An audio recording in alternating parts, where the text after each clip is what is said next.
రాష్ట్రం వచ్చిన తర్వాత మన వాటా ప్రతి నీటి చుక్కను ఒడిసిపట్టి తీసుకొచ్చి తెలంగాణ పొలాలను మళ్లించడానికి కేసీఆర్ గారు పడ్డ శ్రమ అంతా ఇంత కాదు. అది ఇక్కడ కావచ్చు, ఢిల్లీలో కావచ్చు, ఎక్కడ ఏ స్థాయిలో కొట్టాలో చూస్తే అక్కడ ఎటువంటి రాజీ లేకుండా మన హక్కులు నిలబెట్టే ప్రయత్నం చేసి వీళ్ళంత తొందరగా మన తీసుకొని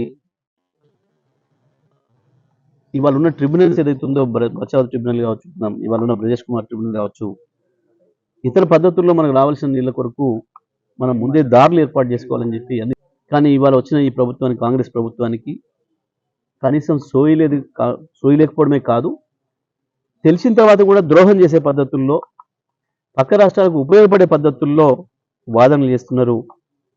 ఆనాడు ప్రాజెక్టులు కట్టేటప్పుడు అడ్డుకున్నారు దుర్మార్గంగా, కాళేశ్వరం అడ్డుకొని 300 పైన కేసులు వేసిండ్రు. పాలమూరు రంగారెడ్డి ఎత్తిపోతలు ఆపడానికి ఎన్జీటీలో రకరకాల చోట్ల కేసులు వేసి ఆపే ప్రయత్నం చేసిండ్రు.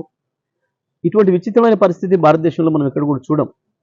సొంత రాష్ట్రంలో ప్రాజెక్టులు కడుతుంటే ఒక పార్టీనే స్వయంగా దాన్ని అడ్డుకునే ప్రయత్నం చేయడం అనే దుర్మార్గం మనం ఎక్కడ కూడా చూడం.